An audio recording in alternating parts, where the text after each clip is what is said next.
Hello everyone, কেমন আছো তোমরা সবাই? দেখো, ছেলের ভ্যাকসিন মানে 9 মান্থের যে ভ্যাকসিনটা হয় আর কি, তো 4টে ভ্যাকসিন দেবে, 2টো হাতে 2টো পায়ে। আগে তো ছোটো ছিল, ঘুমাতে ঘুমাতে যেত, তারপর হয়তো ভ্যাকসিন নিত, ওখানে কান্না করতো, আবার হয়তো ঠিক হয়ে যেত। কিন্তু এখন তো সব বুঝতে পারে মোটামুটি, আবার হামাগুড়ি দিতে শিখেছে, সবসময় খেলাধুলো করে। তো ব্যথা দিলে এখন টের পাবে, সবসময় হাত পা নাড়ানাড়ি করে, কখনো স্থির থাকে না। তারপরে করে নেওয়াটাও খুব ডিফিকাল্ট হয়ে যাবে, আবার পা ধরে ধরে খেলা করে আর করে, কি করে সামলানো হবে আজকে কে জানে। তো যাচ্ছে ভ্যাকসিনের জন্য।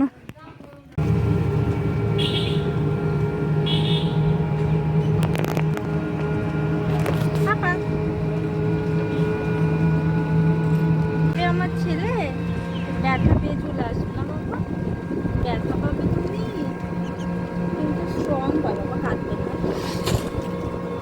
পাপা স্ট্রং বয় না। তো টোটোতে করে যাচ্ছি, অন দ্য ওয়ে এখন রাস্তায় আছি আর কি। তো মানে এটা সুমনদের ওইখানে আর কি সেন্টারটা, তো ওখানেও ইঞ্জেকশন হবে, যেহেতু ওর ওই এতেই হচ্ছে পোলিও কার্ডে অ্যাড্রেস ওগুলো সব আছে।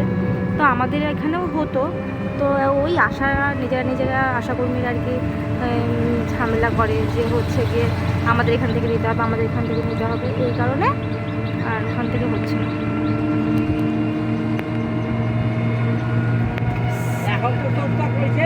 হ্যাঁ, আসার সময় কান্না, 4টে ইঞ্জেকশন।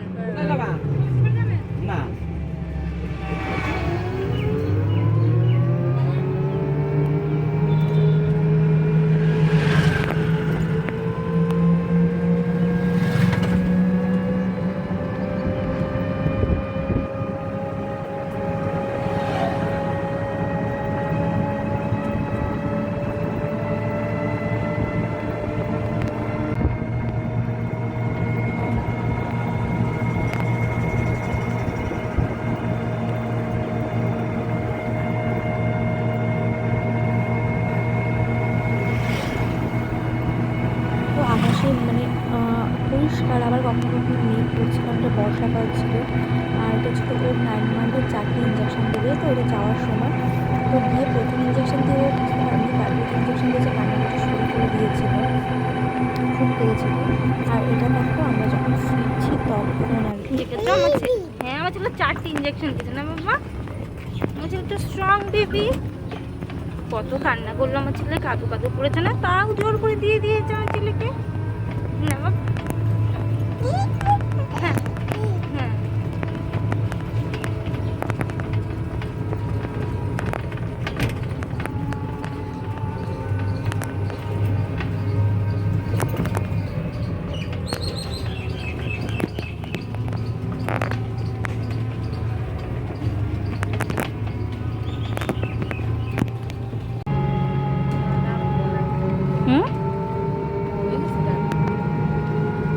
বিপদ তাইনি পুজো না, গান অপারে পাড়ায় গান হয়ে গেল, ওরা তো সুমনকে পাড়াতে, সুমন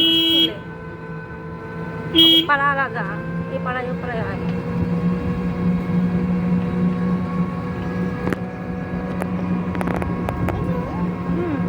ব্যথা পেয়েছে বাবা, স্ট্রং বেবি। ও যায়নি না বাবা, ও যায়নি, পাবো তো গিয়ে। আমরা চলে এসে দেখেছো, আমার ছেলে ব্যথা পেয়েছে না, খুব খুব ব্যথা পেয়েছে, রক্ত বেরিয়ে গেছে পায়েরটায়। ইঞ্জেকশন দিয়ে চলে আসলাম, 2 পায়ের না, ওটা রক্ত বেরিয়ে গেছে পুরো। তো টোটোতে এসছে বলে ছেলেটার মনটা ভালো ছিল, কারণ ওর টোটো দেখলে খুব এক্সাইটেড হয়, খুব খুশি হয়। না হলে যে কি কান্না করছিল, নাক দিয়ে জল বেরিয়ে গেছিলো। কাঁদছে, তাও জোর করে চেপে ধরে দিচ্ছে, কাঁদছে জোর করে চেপে ধরে দিচ্ছে। বড় মানুষই 4টে ইঞ্জেকশন নিতে ভয় পায়, সেখানে এইটুকুনি বাচ্চা। অনেক দিন পর আম মাখা খাচ্ছি, মানে এখন তো সব আম পাকা, মানে আম পাকা শেষ হতেও চললে, হিমসাগর তো শেষ হয়েই গেছে, ল্যাংড়াও শেষ, এখন তো আমরুপলেই চলছে। মানে জুলাই মাসের আজকে 1 তারিখ ধরো, তো আষাঢ় মাসও শেষের দিকে, আম তো তেমন নেই। তো আমাদের কাছে যে কাঁচা আম ছিল, তো সেগুলো সব পাকতে দিয়েছে মা, আমসত্ত্ব বানিয়েছে, বানিয়ে সব তো কতগুলো যে বানিয়েছে। আর আজকে আম মাখা করেছে, তো আজকে আম মাখাটা খাচ্ছি। তো প্রতিবার অনেক খাওয়া হয়, মানে আমি বিশেষত আমি মাখতাম।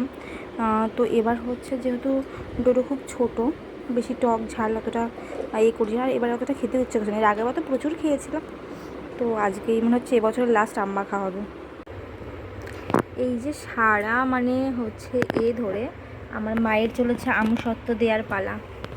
দেখো এই যে একটা আমসত্ত্ব মানে 5-7টা দেওয়া হয়ে গেছে, শুধু থালা ভর্তি আমসত্ত্ব। মানে আম খাওয়ার পরও, পাকা আম খাওয়ার পরও তো আমের রেস্ট থাকতে হবে। তো এটা হলো সেই আমসত্ত্ব রেখে দাও, তারপর আবার খাও, যাতে আমের ফ্লেভারটা মানে সারা বছর থাকে আর কি, এরকম একটা ব্যাপার। মানে হিমসাগর আম থেকে দেওয়া শুরু হয়েছে, হিমসাগর দিল, গাছের আম দিল, তারপরে আম্রপালি দিল। তো এখনও চলছে হচ্ছে মানে দেওয়া, মানে এটাই বোধহয় লাস্ট স্টেপ, লাস্ট ধাপ, আর বোধহয় নেই আম। তো এটাই হলো লাস্ট আমসত্ত্ব দেওয়া। 2-3টে ও ঠিক আছে, প্রিয় আমসত্ত্ব। মামা তো উঠেই পড়বে তোর আওয়াজে। এখানে করেছে মা চিকেন পকোড়া স্ন্যাক্স, মানে চিকেন রেখে দিয়েছিলো সেদিনকার, তারপরে এটা করেছে আর কি। খুব খিদে পেয়েছিল, কি খাবো